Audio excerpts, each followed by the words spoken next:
Hello दोस्तों, आप लोगों का स्वागत है के एन मौर्य क्लासेज में। क्लास 10 में आज फिजिक्स की क्लास चल रही है। ठीक है, पिछले वीडियो में हम लोगों ने देखा था अवतल दर्पण द्वारा तथा उत्तल दर्पण द्वारा प्रतिबिंब का बनना। अब देखेंगे दूरी नापने के निर्देशांक, ज्यामिति तथा चिन्ह परिपाटी। अवतल दर्पण तथा उत्तल दर्पण में दूरी नापने के निर्देशांक तथा चिन्ह परिपाटी देखेंगे। ठीक है, इसमें पहला देखिए, दर्पण पर प्रकाश की किरणें सदैव बाएं साइड से डाली जाती हैं। इसे देख लेते हैं। अवतल दर्पण आपका है, एक ये उत्तल दर्पण है। तो जो हमारा दायां होगा वही दर्पण का दायां होगा, राइट लेफ्ट। ठीक है, तो अब देखिए कहा जा रहा है कि दर्पण पर प्रकाश की किरणें सदैव बाएं साइड से डाली जाती हैं। ठीक है, तो हमारी किरणें कहाँ से डाली जा रही है? बाएं साइड से। अब देखिए अगर कोई कह दे रहा है आप लोगों से, इसमें देख लीजिए, अवतल दर्पण में भी किरणें कहाँ से डाली जा रही है? बाएं साइड से। उत्तल दर्पण में भी बाएं साइड से। अगर आपसे कोई कह दे रहा है कि अगर हम दर्पण को घुमा देते हैं, ठीक है, मान लीजिए दर्पण को अवतल दर्पण कैसे घुमा दिए, ठीक है,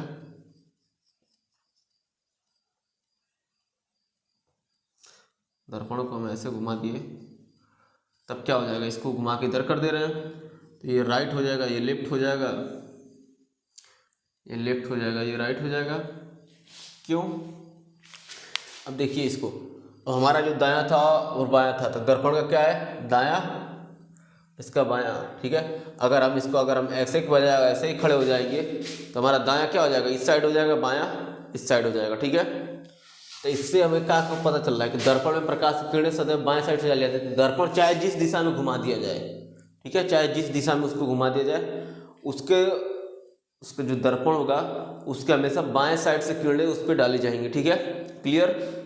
चलिए एक चीज इसको समझ लिया आप लोगों ने, दर्पण का ध्रुव मूल बिंदु होता है। चलिए इसको भी देख लेते हैं। दर्पण का जो ध्रुव होता है वो मूल बिंदु होता है। इसके अलावा हमने पढ़ा है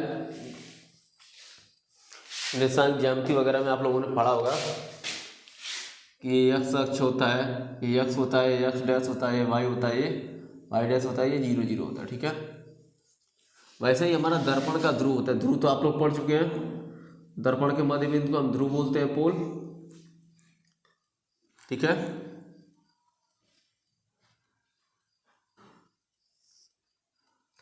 ये वाई हो जाएगा जी, वाई डैश हो जाएगा जी, एक्स हो जाएगा जी, एक्स डैश हो जाएगा।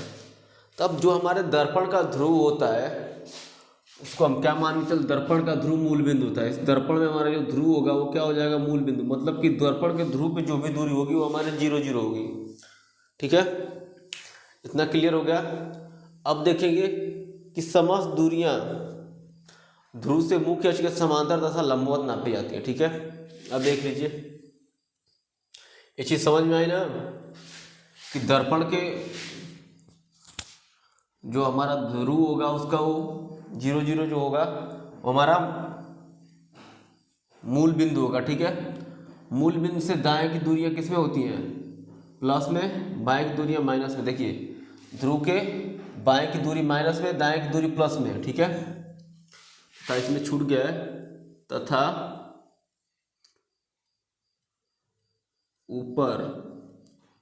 ऊपर की दूरी प्लस में तथा नीचे की दूरी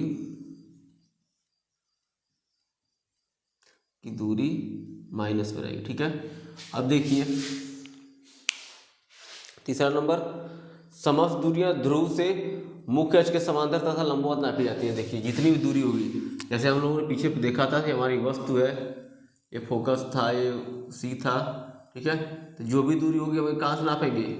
ध्रुव के समांतर नापेंगे या ध्रुव से लंबवत मुख्य अक्ष के समांतर नापेंगे या मुख्य अक्ष के लंबवत नापेंगे। ठीक है, यहाँ से ध्रुव से इस वस्तु के बीच की दूरी किसके समांतर हो जाएगी? मुख्य अक्ष के समांतर।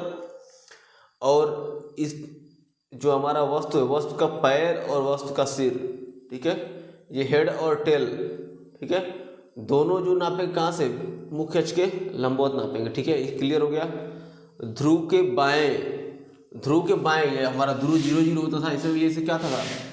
+1 +2 +3 +4 होता था, -1 -2 -3 -4, ऊपर +1 2 3 4 5, नीचे -1 -2 -3 4 5। ठीक है, तो हमारे जो ध्रुव है, ध्रुव से ऊपर की जितनी दूरियां होंगी उसको हम किस में लेंगे, प्लस में।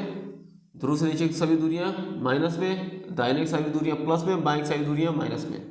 ठीक है, ये आपका दूरी नापने की निर्देशांक, ज्यामिति तथा चिन्ह परिपाटी था। ठीक है, दूरी नापने का निर्देशांक, ज्यामिति तथा चिन्ह परिपाटी, इसको अच्छे से याद कर लीजिए आप लोग, क्योंकि इसका यूज सवाल लगाने में बहुत होगा। इसके पहले जो हमने प्रतिबिंब का बनना देखा था उसको भी आप लोग कई बार प्रैक्टिस करके उसको क्लियर कर लीजिए, ताकि जितने न्यूमेरिकल आएंगे सब इससे बेस्ट रहेंगे और उससे बेस्ट रहेंगे, बस इन्हीं दोनों से बेस्ट रहेंगे। ठीक है, इसके अलावा किसी और पे आधारित नहीं रहेंगे। अब देखिए, कहाँ से कहाँ तक की दूरी u होती है, कहाँ से कहाँ तक की दूरी v होती है, कहाँ से कहाँ तक की दूरी f होती है, वो देख लेते हैं और इसको नोट कर लीजिएगा।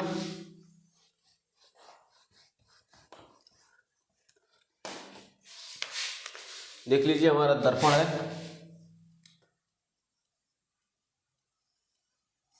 दर्पण का ये ध्रुव है, ये फोकस हो गया, ये वक्रता केंद्र हो गया, ये पे आप वस्तु रख देंगे। ध्रुव से वस्तु के बीच की जो दूरी होती है, ये ध्रुव है, ध्रुव से वस्तु के बीच की दूरी u होती है। ठीक है, ध्रुव से फोकस के बीच की दूरी f होती है।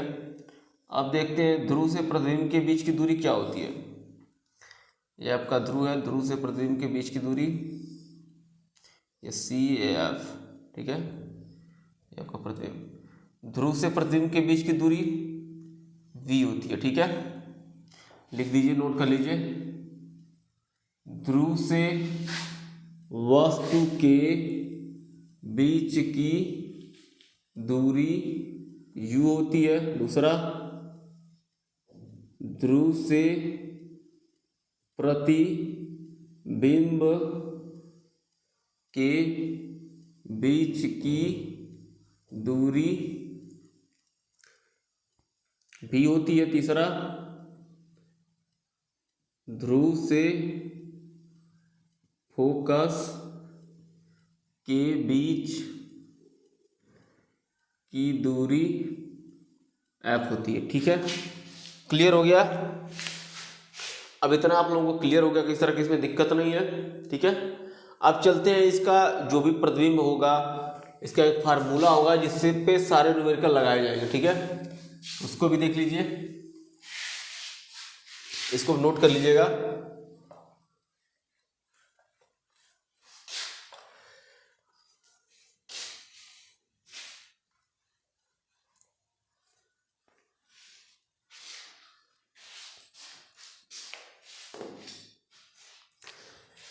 इसमें आपका लोगों का अवतल दर्पण, अवतल तथा उत्तल दर्पण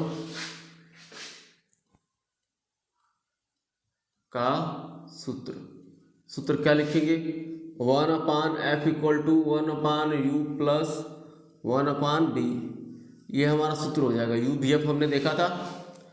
अब इसे यहाँ देख लीजिए कि हमारा दर्पण है, दर्पण से पोल हो गया, ये C हो गया, ये F हो गया। अब हमने पीछे पढ़ा है, अभी चिन्ह परिपाटी में हम लोगों ने क्या पढ़ा है, ध्रुव से बाएं साइड की जितनी दूरियां होंगी वो ऋणात्मक होंगी। ठीक है, देख लीजिए, हमारा यहाँ वस्तु रखा हुआ है,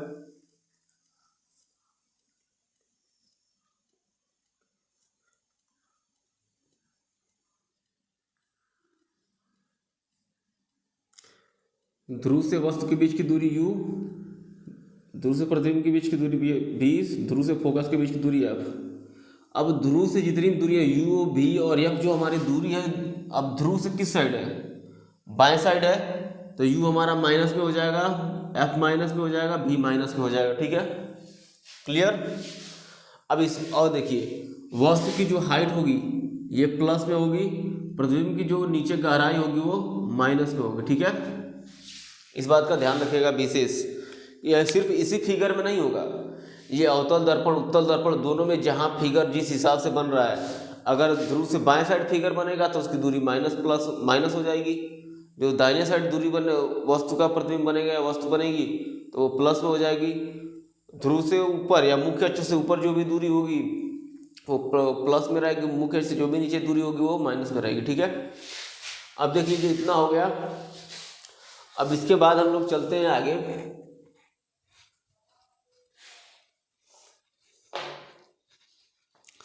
आगे चलेंगे तो देखेंगे रेखीय आवर्धन। रेखीय आवर्धन हम कहते किसे हैं?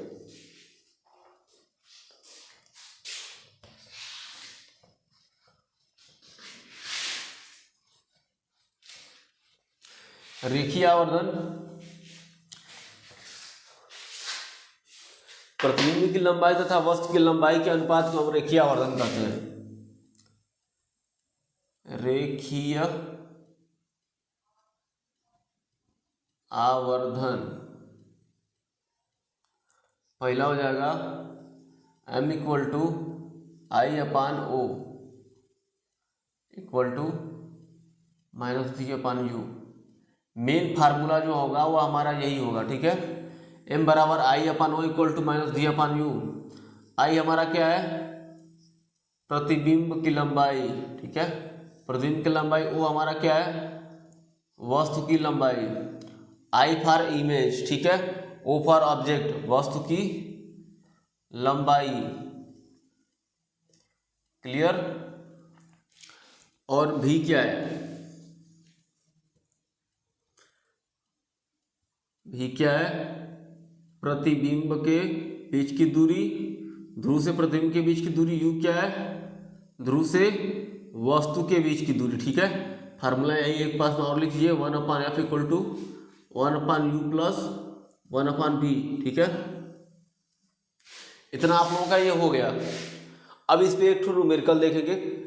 फार्मूला यही लगेगा, लेकिन इस बात का ध्यान दीजिएगा यहाँ पे थोड़ी सी गड़बड़ी होती है। ठीक है, क्योंकि जब हमारा वस्तु, ठीक है, मुख्य अक्ष के, जब भी हमारा प्रतिबिंब मुख्य अक्ष के ऊपर बनेगा, ठीक है, तब आई प्लस में रहेगा। जब मुख्य अक्ष के नीचे बनेगा तब आई माइनस में रहेगा। ठीक है, तब वहाँ पे हम फार्मूला क्या यूज करेंगे? चलिए पहले क्वेश्चन एक सॉल्व करते हैं, उसके बाद आगे देखा जाएगा। पहले क्वेश्चन सॉल्व करते हैं। क्वेश्चन नोट कीजिए। एक अवतल दर्पण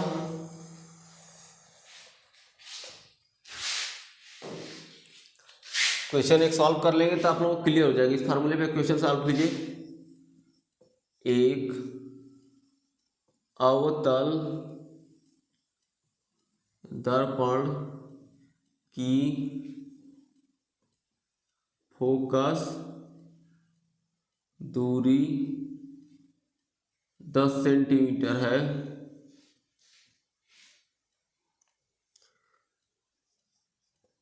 वस्तु को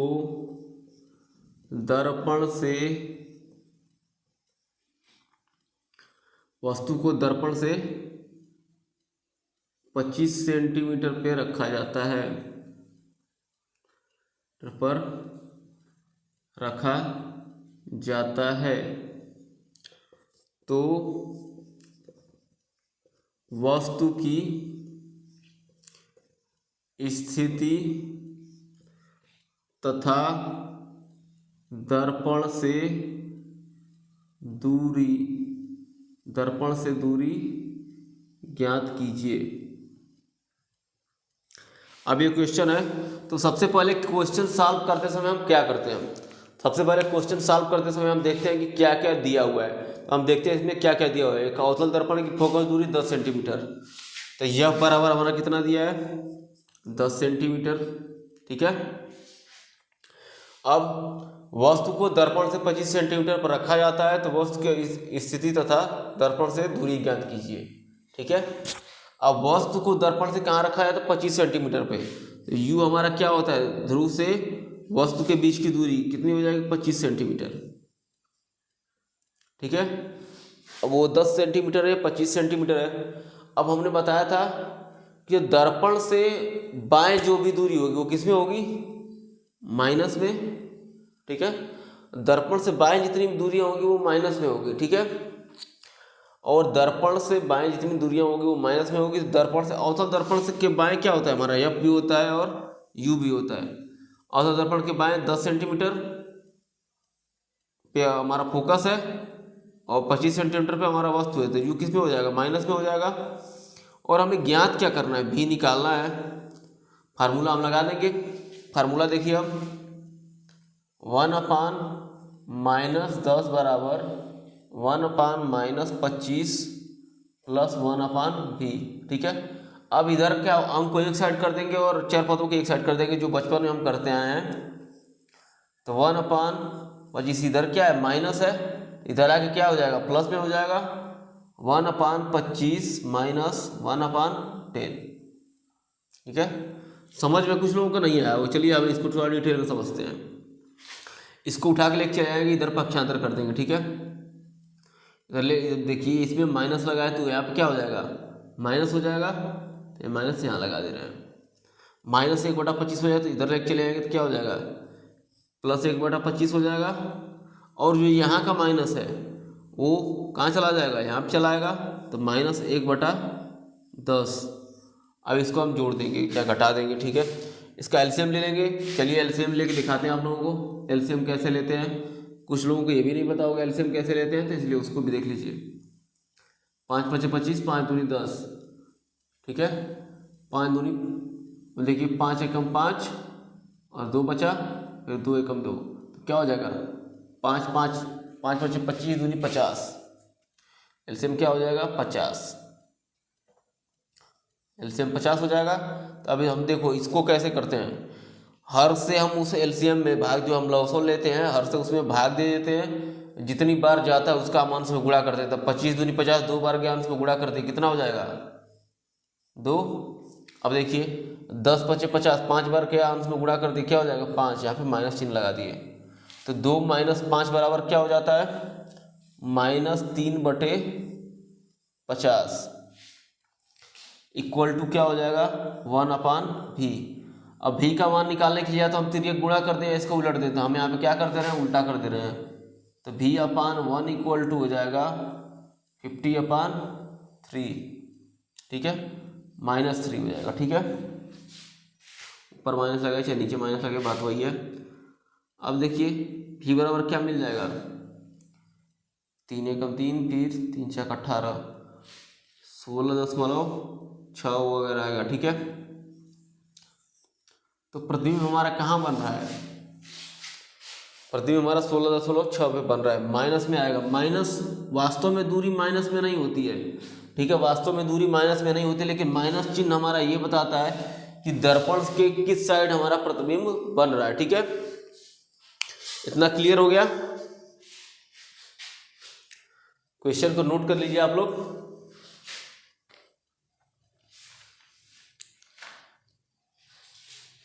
इसको एक बार आप लोगों को हम फिगर में बना के दिखा देते हैं। अब देखिए हमें क्या क्या मिल चुका है, हमें F मिला है, U मिला है, और B हमें क्या कितना पता हुआ है, मिल गया -16। ठीक है, -16.6 आया है। अब -16.6 आया था, इसमें हम प्रतिबिंब बनाते हैं।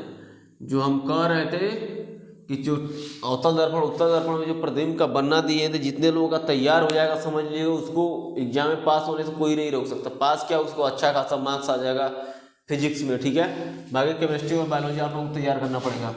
अब देखिए इसमें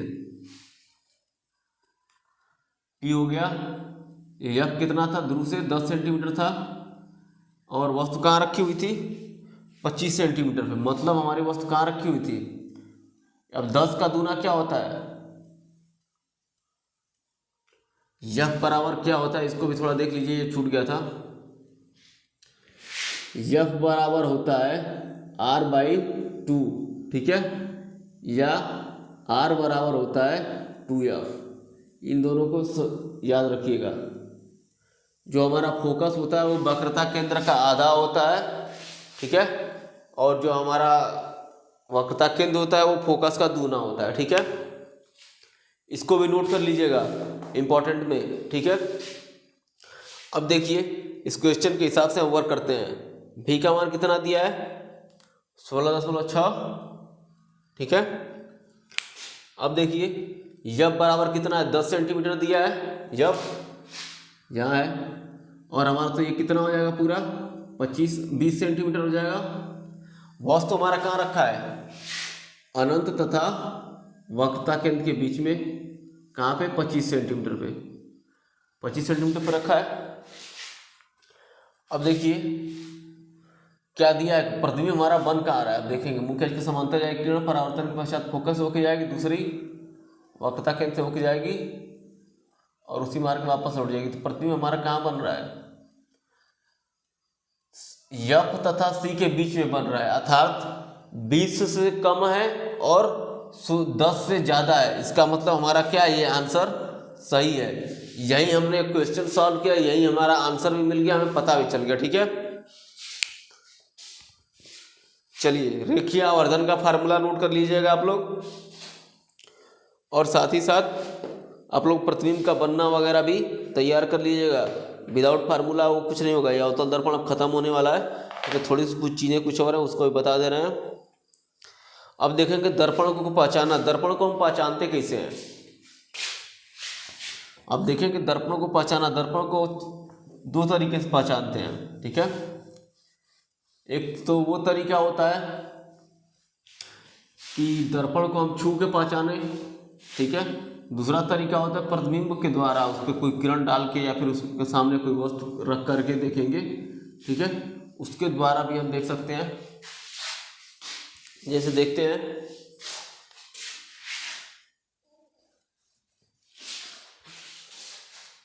दर्पण को पहचानना, दर्पण को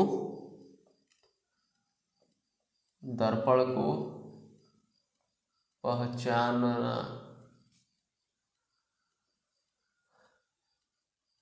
दर्पण को पहचाने कैसे, पहला होता है दर्पण को छूकर, ठीक है। दूसरा दर्पण पर किरण भेजकर या वस्तु उसके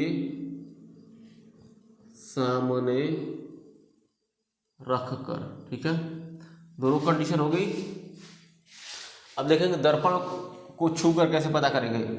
जैसे आपका ये अवतल दर्पण है और एक उत्तल दर्पण है और एक यहाँ पे समतल दर्पण है। तीनों को तो हम चेक कर रहे हैं ना। अब समतल दर्पण में एक ठो हम सबसे पहले एक ठो लकड़ी का गुटका लेंगे जिसका जो समतल हो, ठीक है। अगर समतल दर्पण पे हम रखेंगे उसको तो वो लगभग सभी जगह हमारा लकड़ी का गुटका टच करेगा। लेकिन अगर वही हम अवतल दर्पण पे रख देते हैं तो वो सिर्फ किनारों पर टच करेगा, बीच में नहीं टच करेगा।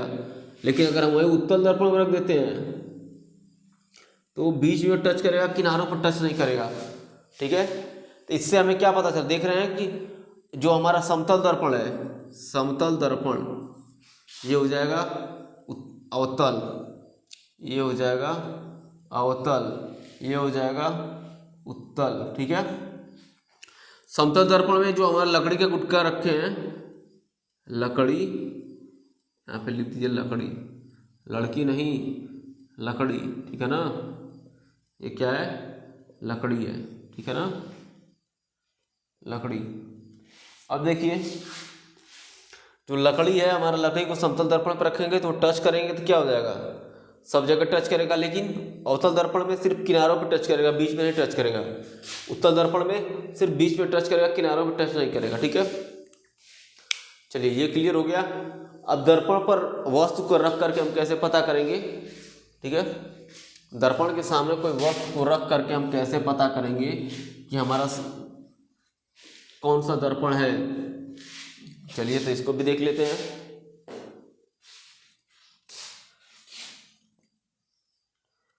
ये आपका समतल दर्पण है, ये आपका अवतल दर्पण है,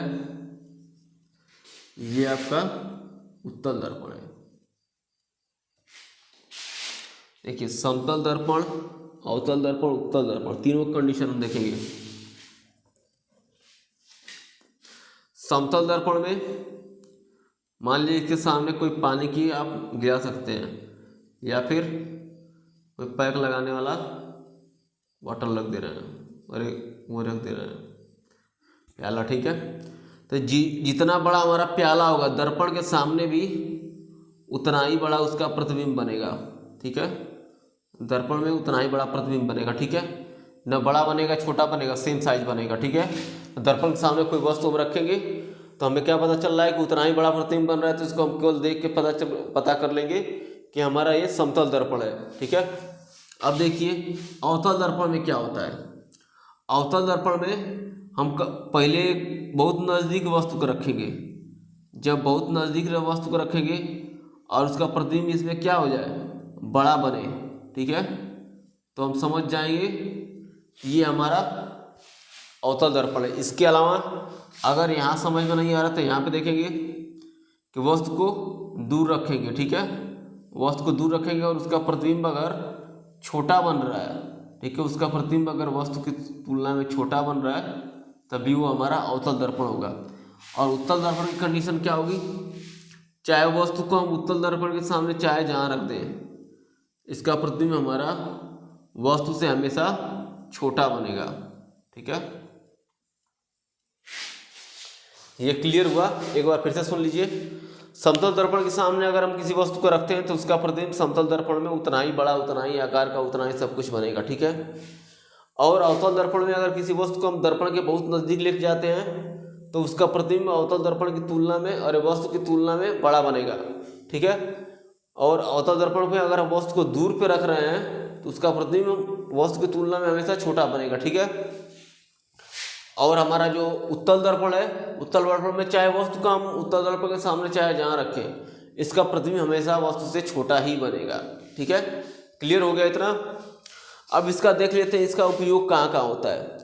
अवतल दर्पण का उपयोग कहाँ कहाँ होता है इसको बताइए आप लोग खुद। इतना हो गया क्लियर? किसी को और कोई दिक्कत होगा तो बताइएगा। अब आगे देखते हैं इसका प्रयोग क्या क्या है।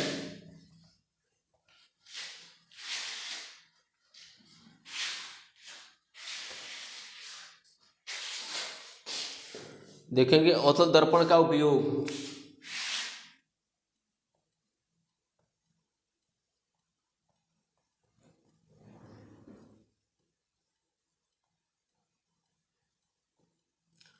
अवतल दर्पण का उपयोग क्या होगा?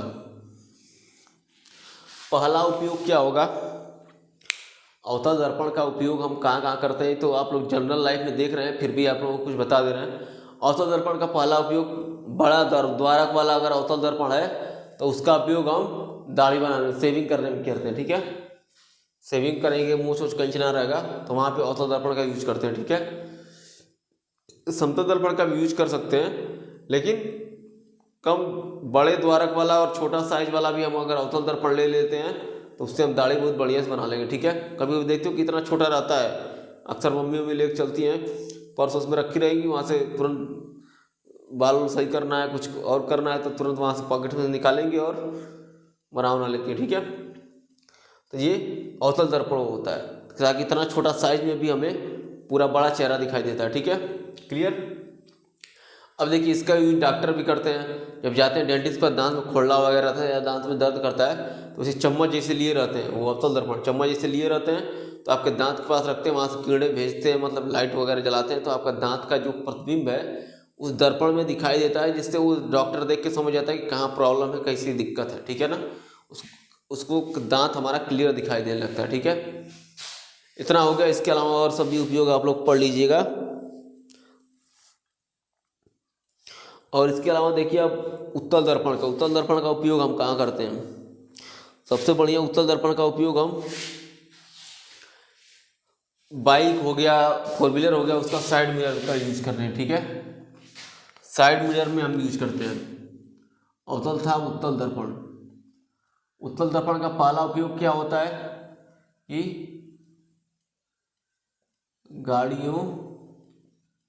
गाड़ियों का साइड मिरर, साइड दर्पण के लिए ताकि अपने पीछे व्यक्ति अपने पीछे की वस्तु को व्यक्ति देख सके। ठीक है, इसके लिए भी हम यूज करते हैं। बाकी सब बहुत सारे यूज हैं, इसको आप लोग पढ़ लीजिए। आज ये आप लोगों का दर्पण खत्म हो गया, आप लोगों का दर्पण वाला पोर्शन खत्म हो गया। नेक्स्ट वीडियो में हम अपवर्तन पढ़ेंगे, उसके बाद अपवर्तनांक पढ़ेंगे, क्रांति कोण पढ़ेंगे। ठीक है, इसके अलावा आप लोग लेंस वगैरह भी पढ़ाया जाएगा, तो इन सब चीज़ें इसके आगे हम पढ़ेंगे और इसका उपयोग आप लोग अपने खुद से पढ़ लीजिएगा। ठीक है, बाकी तो हम कुछ बता ही दिए हैं। और वीडियो को ज़्यादा से ज़्यादा शेयर कीजिए अपने दोस्तों के साथ, भाइयों के साथ, और वीडियो पूरा देखिए और एकदम आग लगा दीजिए। ठीक है, आग लगाने वाला काम एकदम मत भूलिए। अरे इतना तेज लिखो कि एकदम पेपर पे आग लग जाए। ठीक है ना, इतना तेज लिखो और एकदम मन से पढ़ो। धन्यवाद।